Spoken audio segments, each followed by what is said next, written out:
O sol nascia dourado sobre João Pessoa naquela manhã, de março de 2018, pintando o céu de tons alaranjados que pareciam anunciar um dia perfeito.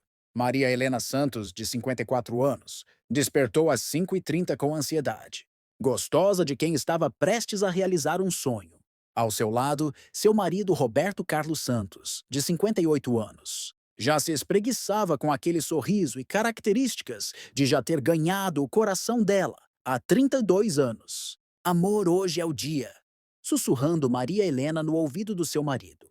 Roberto sorriu e puxou a esposa para mais perto. Eles haviam planejado essa viagem por 2 anos. Conhecer o Rio Grande do Sul, visitar a filha Carla, que morava em Porto Alegre há 5 anos, e realizar o sonho de Roberto de conhecer as vinícolas da Serra Gaúcha. O casal era conhecido, em todo o bairro de Mangabeira, como pessoas trabalhadoras e generosas. Roberto, funcionário público aposentado da Prefeitura de João Pessoa, sempre ajudava os vizinhos com pequenos consertos. Maria Helena, ex-professora primária, nunca negava ajuda a quem precisava, fosse com deveres de casa das crianças, da vizinhança ou com conselhos. Para os mais jovens, vocês são um exemplo para todos nós, disse Dona Conceição, vizinha de mais de 20 anos, na noite anterior. Que Deus os proteja nessa viagem e os traga de volta com saúde.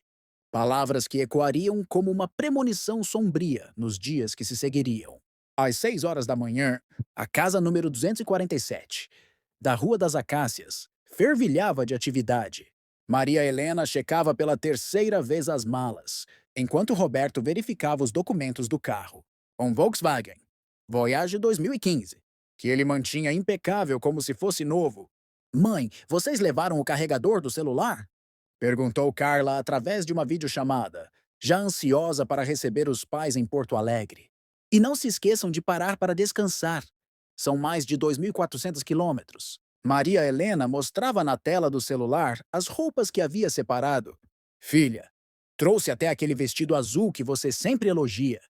Vamos jantar naquele restaurante chique que você falou. A alegria em sua voz era contagiante, e Roberto, ao fundo, brincava. Sua mãe trouxe roupa para um mês, mas é só uma semana. Os vizinhos começaram a se juntar na calçada para se despedir do casal querido. Seu João, o açougueiro da esquina, trouxe um isopor com água gelada. Para a estrada, Roberto. E cuidado com essas rodovias, viu? Dona Fátima, da casa ao lado, entregou um terço benzido. Para Nossa Senhora proteger vocês na viagem. O amor e o carinho da comunidade eram palpáveis. Todos sabiam que Roberto e Maria Helena eram pessoas especiais, daquelas que fazem a diferença na vida dos outros, sem esperar nada em troca. Ninguém poderia imaginar que aquela seria a última vez que os veriam com vida. Às 7h30 em ponto, Roberto deu a última verificada nos pneus, no óleo e na água do radiador. Era meticuloso com essas coisas. Herança dos tempos em que trabalhava na oficina. Antes de se tornar funcionário público, Maria Helena terminou de arrumar os lanches. Na bolsa térmica, sanduíches de queijo e presunto, frutas, biscoitos caseiros e 2 garrafas térmicas de café. Roberto, não esqueça de ligar quando chegarem em Campina Grande, pediu Dona Conceição, enxugando uma lágrima. O casal havia planejado a primeira parada na cidade vizinha, onde tomariam café da manhã em uma padaria que Roberto conhecia desde jovem. Claro, Dona Conceição, e vamos trazer presentes para todo mundo, respondeu Maria Helena, abraçando a vizinha com força. Inclusive aquele doce de leite que você tanto quer provar. Roberto abraçou os vizinhos, cumprimentou as crianças que haviam acordado cedo para se despedir e fez aquela piada que sempre fazia quando saía de casa. Se eu não voltar, é porque me apaixonei por uma gaúcha. Maria Helena deu um tapinha no braço do marido, rindo. Só se ela souber fazer cuscuz melhor que o meu. Às 8h15, o casal entrou no carro. Roberto ajustou o banco, colocou os óculos de sol e ligou o motor. Maria Helena acenou pela janela enquanto o Voyage Prata descia devagar a Rua das Acácias. Na esquina, Roberto buzinou 2 vezes. Seu costume quando saía de viagem. Era seu jeito de dizer até logo para o bairro que amava. O trajeto inicial transcorreu como planejado. Às 9h20, Roberto ligou de Campina Grande, conforme prometido. Chegamos bem. Tomamos um café delicioso e já estamos de saída para Caruaru, informou ao genro Paulo, que repassou a informação para toda a família. Maria Helena havia postado uma foto no WhatsApp, os dois sorrindo na frente de uma padaria, com a legenda: Primeira parada da nossa aventura. Destino: Rio Grande do Sul. A foto mostrava o casal radiante. Ele com uma camisa polo azul e boné. Ela com um vestido florido e óculos escuros. Ambos demonstrando a felicidade pura de quem estava vivendo um sonho. A rodovia BR-104 estava em boas condições naquela manhã ensolarada. Roberto, motorista experiente e prudente, mantinha a velocidade constante e respeitava todas as sinalizações. Maria Helena organizava os papéis no porta-luvas e planejava em voz alta os próximos dias. Amanhã chegamos em Porto Alegre. Depois de amanhã vamos às vinícolas, às 12h30. Fizeram uma nova parada em Caruaru para almoçar e abastecer. Roberto fotografou Maria Helena ao lado de uma escultura de barro, típica da região. Para mostrar para Carla que sua mãe está se divertindo, brincou. Eles pareciam um casal em lua de mel, redescobrindo o prazer de viajar juntos depois de anos dedicados ao trabalho e à família. O próximo contato seria às 18 horas, quando planejavam estar em alguma cidade de Minas Gerais, mas esse telefonema nunca chegou. Quando o relógio marcou 18h30 e o telefone não tocou, Carla começou a sentir um frio no estômago. Pai sempre liga no horário certinho, comentou com o marido Paulo. Vou ligar para eles. O telefone de Roberto tocou várias vezes até ir para a caixa postal. O de Maria Helena, a mesma coisa. Devem estar sem sinal, tentou tranquilizar Paulo. Você sabe como é o interior. Mas Carla conhecia o pai. Ele sempre encontrava um jeito de dar notícias, mesmo que fosse de um orelhão. Às 20 horas, a preocupação se transformou em ansiedade. Carla ligou para os vizinhos em João Pessoa. Dona Conceição atendeu no primeiro toque. Eles não ligaram ainda? Roberto sempre cumpre o que promete. A partir desse momento, uma corrente de ligações se espalhou pelo bairro Mangabeira. Às 22 horas, Paulo tomou a decisão. Vamos à polícia. Na delegacia de Porto Alegre, o plantonista foi educado, mas direto. Senhor, só podemos registrar desaparecimento após 24 horas. Talvez eles tenham resolvido dormir em alguma cidade. Mas quem conhecia Roberto e Maria Helena sabia que isso era impossível. Eles eram pessoas organizadas, responsáveis, que jamais deixariam a família preocupada. Carla passou a madrugada inteira ligando para hospitais de Pernambuco, Alagoas e Bahia, na esperança de encontrar qualquer pista do paradeiro dos pais. A noite se arrastava lentamente, e Carla chorava sem parar. Amor, meus pais não faria isso comigo. Eles sabem o quanto me preocupo com eles. Paulo, emotivo com o sofrimento de sua esposa, a consolava enquanto via as horas passar. Calma, amor, daqui a pouco eles vão dar um jeito de ligar. Na manhã seguinte, ainda sem notícias, a família tomou uma decisão drástica. Paulo partiria de carro para refazer o trajeto dos sogros, enquanto Carla acionaria todas as autoridades possíveis. O cunhado de Maria Helena, que morava em Recife, também se juntou às buscas. As primeiras 48 horas foram cruciais. A Polícia Rodoviária Federal foi acionada, hospitais foram contactados e um boletim de ocorrência foi registrado simultaneamente na Paraíba. E no Rio Grande do Sul, as redes sociais se mobilizaram. A foto do casal sorrindo em Campina Grande foi compartilhada milhares de vezes. Meus pais são pessoas simples, trabalhadoras. Nunca se envolveram com nada errado. Implorava Carla em um vídeo que viralizou no Facebook. Eles só queriam realizar o sonho de conhecer o Rio Grande do Sul e visitar a filha. Se alguém viu esse Voyage Prata, placa QA 1847, por favor nos ajudem. Paulo percorreu mais de 800 quilômetros, parando em cada posto de gasolina, cada restaurante, cada cidade onde o casal poderia ter passado. Em Feira de Santana, um frentista lembrou vagamente de um casal com a descrição, mas não tinha certeza. Era por volta das 15 horas. Eles abasteceram e a senhora comprou água, disse o rapaz. A angústia da família crescia a cada hora. Roberto e Maria Helena pareciam ter desaparecido da face da terra, deixando apenas lembrança de um casal feliz em uma manhã ensolarada de março. Uma semana após o desaparecimento, as primeiras pistas começaram a surgir. mas todas levavam a becos sem saída. Uma câmera de segurança de um posto em Jacobina, na Bahia, flagrou um Voyage Prata passando às 16h30 do dia do desaparecimento, mas a qualidade da imagem não permitia identificar a placa ou os ocupantes. Pode ser eles, dizia Carla, estudando cada pixel da imagem granulada. A família se apegou a essa esperança como um náufrago se agarra a uma tábua. Se fosse realmente Roberto e Maria Helena, significava que estavam bem até pelo menos esse horário e haviam avançado mais 400 quilômetros na viagem. Outras supostas pistas surgiram. Um casal similar, hospedado em uma pousada em Vitória da Conquista, mas que havia se registrado com outros nomes. Um acidente sem vítimas na BR-116 envolvendo um carro prata, mas de modelo diferente. Até mesmo um relato de uma benzedeira em Montes Claros que jurava ter visto um casal nordestino muito amoroso, pedindo informações sobre a estrada. A cada pista falsa, o coração da família se despedaçava um pouco mais. Paulo havia tirado licença do trabalho para se dedicar integralmente às buscas. Carla não conseguia comer nem dormir e havia emagrecido visivelmente. Em João Pessoa, os vizinhos faziam correntes de oração e organizavam buscas voluntárias. O caso ganhou repercussão nacional quando foi destaque em um programa policial na televisão. O apresentador mostrou as fotos do casal e fez um apelo emocionado. Roberto e Maria Helena são avós carinhosos, vizinhos queridos, pessoas do bem. Alguém deve ter visto alguma coisa. Meses se passaram sem qualquer pista concreta.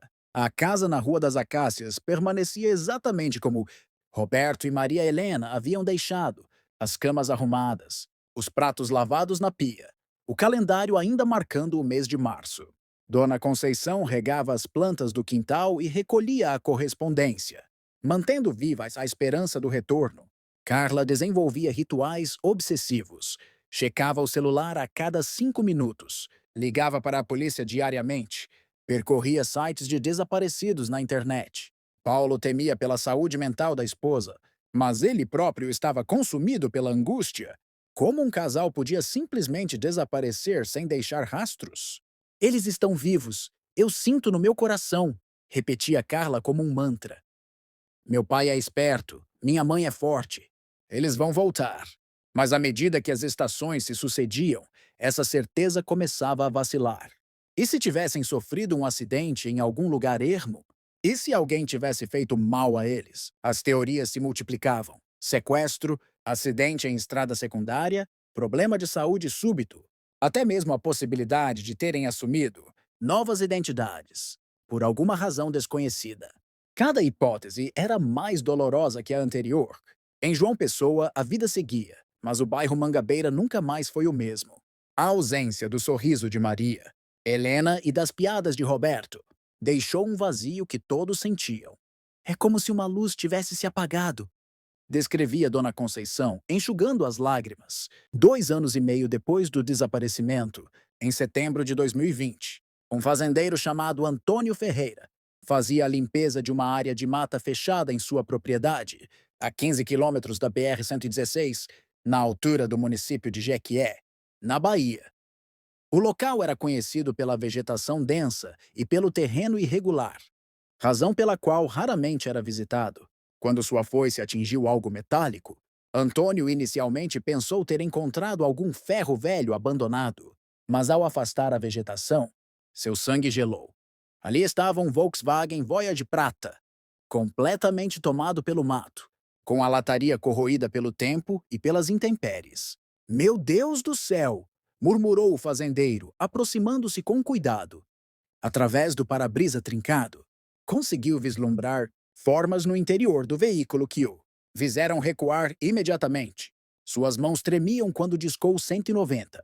Polícia! Eu acho que encontrei um carro com pessoas mortas dentro. A voz de Antônio mal conseguia sair. Em 30 anos cuidando daquela fazenda, nunca havia presenciado algo tão chocante. Em menos de 1 hora, a área estava isolada. A Polícia Civil, a perícia técnica e o corpo de bombeiros chegaram quase simultaneamente. Quando os peritos conseguiram identificar a placa, A informação foi imediatamente repassada às autoridades da Paraíba e do Rio Grande do Sul. A ligação que Carla recebeu às 16h30 daquela tarde de setembro mudou sua vida para sempre. Senhora Carla, aqui é o delegado Marcelo Santos, da Polícia Civil da Bahia. Preciso que a senhora se sente. A voz pausada do policial já anunciava a tragédia. Encontramos o veículo de seus pais. Infelizmente, há dois corpos no interior. O mundo de Carla desabou naquele momento. 2 anos e meio de esperança, de busca incansável, de noites em claro, chegavam ao fim da forma mais cruel possível. O laudo pericial posterior revelaria que Roberto havia perdido o controle do veículo em uma curva, provavelmente devido a um problema mecânico ou uma causa súbita. O carro saiu da pista, atravessou a vegetação da beira da estrada e despencou em uma depressão natural, ficando completamente oculto por galhos e folhagens. A localização era tão remota e o acidente havia ocorrido de forma tão súbita que Roberto e Maria Helena provavelmente morreram no impacto, sem sofrimento prolongado. Pequena consolação para uma família devastada pela perda. E pelo tempo perdido em buscas inglórias, o velório em João Pessoa reuniu centenas de pessoas. Dona Conceição, então com 79 anos, segurava a mão de Carla e repetia entre lágrimas: Eles estão juntos. Minha filha, Roberto e Maria Helena estão juntos para sempre. A casa número 247 da Rua das Acácias permanece vazia até hoje. Mas os vizinhos juram que, às vezes, ao anoitecer, ainda podem ouvir o eco da risada de Maria Helena e das piadas de Roberto, lembrando a todos que o amor verdadeiro jamais morre, mesmo quando os corpos se calam para sempre. A dor que ecoa no silêncio.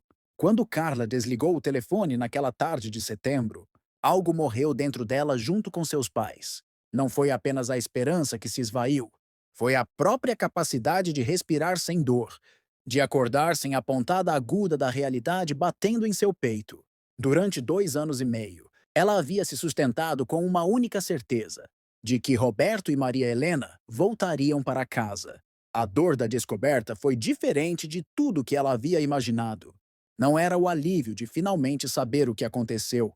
Era um vazio ensurdecedor, como se o mundo tivesse perdido todas as suas cores.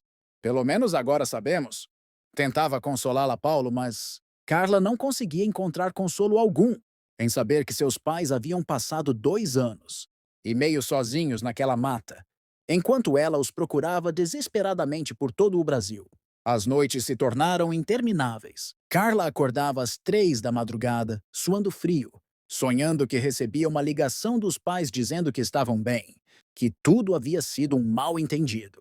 O despertar era sempre brutal. A realização de que o telefone jamais tocaria novamente com a voz carinhosa de Maria Helena, perguntando como estava a neta, ou com as piadas sem graça de Roberto que sempre a faziam sorrir. Por que eu não insisti para eles voarem? Ela se questionava obsessivamente. Por que deixei que fizessem essa viagem de carro? A culpa se misturava com a saudade, em um coquetel tóxico que corroía sua alma dia após dia. Paulo a encontrava chorando nos lugares mais inesperados. No supermercado, quando via o doce de leite que Maria Helena tanto queria provar. Na rua, quando ouvia alguém contar uma piada boba como as de Roberto. Aos poucos, com muito apoio psicológico e o amor incondicional de Paulo, Carla encontrou uma forma de honrar a memória dos pais sem se destruir no processo. Ela transformou um cômodo de sua casa em um pequeno santuário da família. Fotografias sorridentes de Roberto e Maria. Helena ocupavam cada cantinho, junto com objetos pessoais que ela havia guardado da casa em João Pessoa. Mãe sempre dizia que a melhor forma de manter alguém vivo é contando suas histórias. Carla começou a repetir para si mesma, e foi exatamente isso que ela fez. Criou um blog chamado Amor Eterno, onde compartilhava memórias dos pais, suas receitas favoritas, as lições que eles ensinaram. Cada post era uma forma de mantê-los presentes, de fazer com que outras pessoas conhecessem o casal maravilhoso que eles eram. Dona Conceição, agora com 83 anos, tornou-se sua companheira nessa missão de preservar a memória. Elas se falavam por telefone todos os domingos, compartilhando lembranças e mantendo viva a essência de Roberto e Maria Helena. Sua mãe me ensinou a fazer aquele bolo de fubá, dizia a vizinha. Vou te mandar a receita completa com as dicas dela. Carla também se engajou em grupos de apoio para famílias de desaparecidos, tornando-se uma voz ativa na conscientização sobre a importância de nunca desistir das buscas. Sua história, embora trágica, oferecia algo que muitas famílias não tinham: um final, por mais doloroso que fosse. E ela aprendeu a valorizar esse privilégio cruel que o destino lhe concedera. A experiência de Carla a conectou com uma realidade brasileira devastadora. Milhares de famílias vivem no limbo eterno do não saber. Mães que há décadas acordam esperando a volta de filhos desaparecidos. Pais que nunca param de procurar. Irmãos que envelhecem carregando a esperança como uma cruz pesada demais para suportar. Pelo menos eu sei onde meus pais estão, Carla costuma dizer em suas palestras para grupos de apoio. Vocês são mais fortes que eu. Vocês vivem todos os dias com a dor da incerteza. E ainda assim continuam lutando. Ainda assim continuam esperando.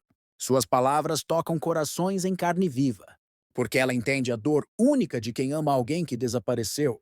Estatísticas frias revelam que no Brasil, mais de 80 mil pessoas desaparecem a cada ano.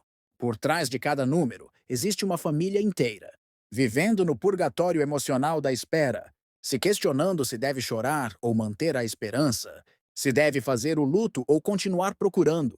São mães que guardam o prato do filho na mesa por décadas. Pais que saem todas as noites procurando rostos familiares nas ruas.